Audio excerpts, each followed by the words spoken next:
Someone thinks you are literally sent by God into their life to drive them crazy. You attract divine energy. You are not of this earth. They are now obsessed with you but afraid to contact you. And that's what drives them crazy. Why are they afraid to contact you? Probably something they did. But they just underestimated you. They have seen some big things happen to you, and they always had their suspicions. Other people must really be saying good things about you because they're so angry. It's like they try to say something bad and people spin it around on them. Or you're just jealous or this, whatever. It's that kind of thing. Not jealousy, something else. Like you're just triggered, whatever. People are really giving them a hard time about you. And it's kind of made them more obsessed. They haven't told anybody how they truly feel. They are truly hiding their feelings. Can't even work. Like if they're at work, they can't work. They're too distracted. Fear, rejection. You can do better. Communication, secrets, self-medicating. Yeah, this has bled over into work. They may have even gone out to lunch and gotten drunk. Or something else. You smell something on them or you wonder. Anyway, let's not go there. They are keeping a lot of secrets. And really, that's the whole reason why they're mostly afraid to contact you, because they know that you don't deserve that. They don't want to bring that energy to you. They feel like it's just an energy mismatch. Like, I guess in human terms, you would call it, they think you're too good for them. But I hate that terminology. It's not that, but they really feel that. They just feel like, to give you a visual of what I'm getting, they feel like you live in a nice fancy house with beautiful carpet and they can't help it if they track dirt in. They're afraid they won't even be able to help it. Even though you may have a mud room, a place for them to clean their shoes, hose them off, take off their shoes. They may even take off the shoes outside the house. They're still afraid. There's just some kind of dirt they can't get rid of. That's what I mean about not wanting to bring that energy to you. They just feel like they can't, like they're just not even worthy to step into your house because there's something they're doing. Possibly could be that. I do feel that it is connected to that, but they know if you knew how they are living their life right now, that you would definitely turn them away. So they don't even want to try. And if they came in and accidentally tracked dirt inside your house, well, that'd probably really end things, wouldn't it? I'm thinking about, some of you going to know this example, Rick James, Eddie Murphy's couch, Chappelle show. I'm getting that kind of thing. Like Rick James just didn't care. You can Google that if you want to. Rick James just did not care. But this person would care. They would care and they'd feel bad about it. It wouldn't be like that, but they feel like they can't help it. Unexpected news, supportive circle playing both sides. And look, don't ever make a reading fit. If you ever have to ask who it's about, it's not for you. Someone quietly came into your mind. Really, you got to pay attention to those quiet little nudges. Really. Because if it was too loud, it would probably scare you. It gets louder if you don't listen to the quiet, though. Anyway, unexpected news. You may have heard something about them. You now have a supportive circle around you who will tell you that you deserve better. But what's funny is they may have a supportive circle who is also telling them that you can do better. Their circle is not really supporting them. It's not supporting them. And the way they think. Playing both sides. Trying to please everyone. One more card. You know what? Let me get to the What's the Tea Oracle deck. Why are they trying to please everyone? What's going on here? Actually, it says appease everyone, but same thing. They're trying to make everybody happy. In their circle, your circle. Like, oh, okay. It has to do with why they're being so quiet. They just, oh, wow, a couple things. They just feel like they cannot live up to your life right now. And they're right. Would you want them coming into your house being dirty? No. Let them get it together first. Look, looking you up, moving fake accounts. Oh, no. Some of them are so confident that they can win you back at some point that they are trying to move to be closer to you. Not trying to scare you.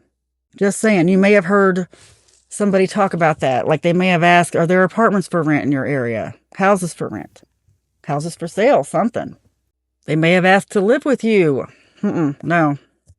If somebody has recently reached out to you, like somebody you haven't heard from in a while, and I know this has happened to some of you, and said something like that, ask for some kind of recommendation that would result in them living closer to you.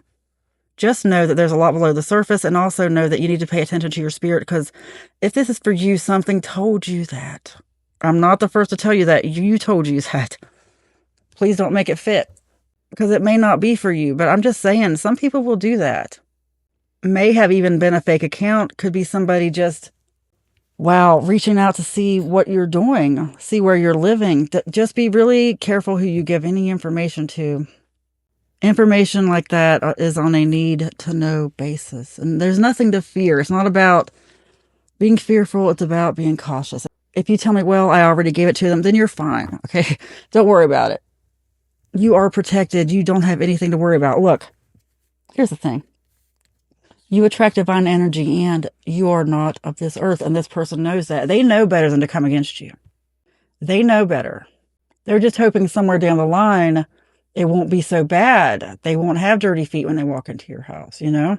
That's what they're hoping, but you don't have to accept them. Really, the power is in your mind. I have learned that so much lately. Like, when you truly just let yourself believe, your world will start shifting. I wish I could explain more, but you wouldn't believe me. Really, you just got to sit and just let yourself dwell with that energy. Imagine that your brain is a magnet drawing it in, that everything you want exists out there somewhere. Everything you want exists. There are many dimensions we can't see. We know about 3, but there's proof that there's many more. We just can't see them. Or some people can see signs of them. Imagine that you have helpers just going out through all those dimensions, stuff you don't even understand. Think about this. Like, you ever seen sacred geometry, how you see it from the top, 2-dimensional, it looks one way, and then you see it 3-dimensional, it looks another way. 4-dimensional, it's going to look another way. Some of you know what I mean. All of your actions spiral out in ways that you just can't even imagine. Just imagine this.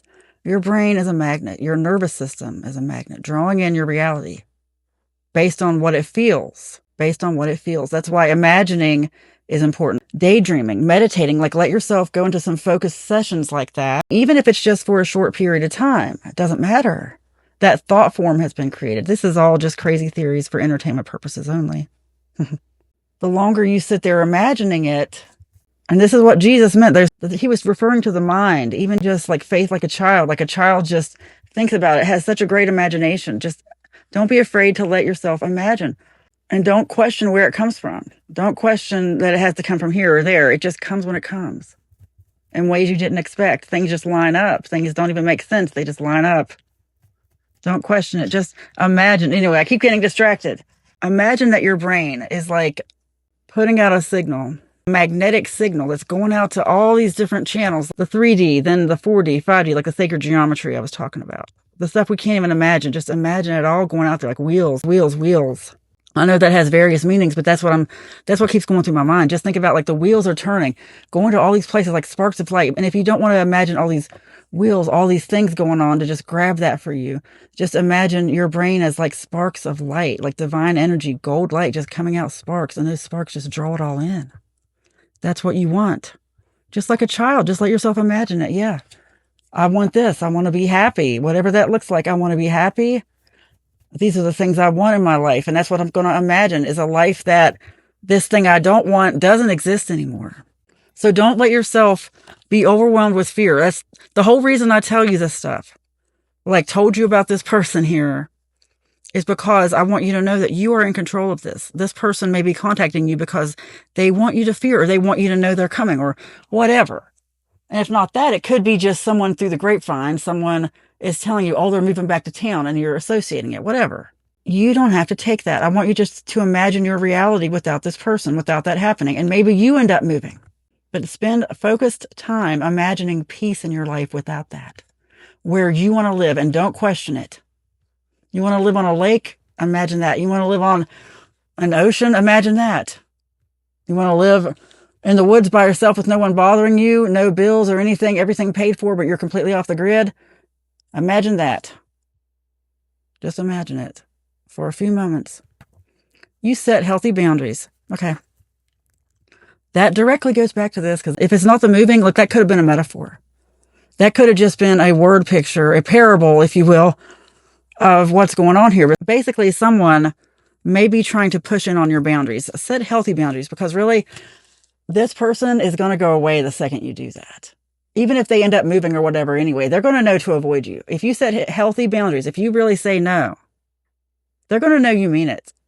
They're not going to work any harder than that, because they already know they shouldn't be approaching you. So keep that door closed, and don't let them in your house at all. unless you want to.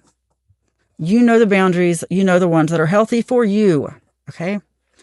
Ask your spirit. You set healthy boundaries. It is spoken. It is written. And so it is. Amen.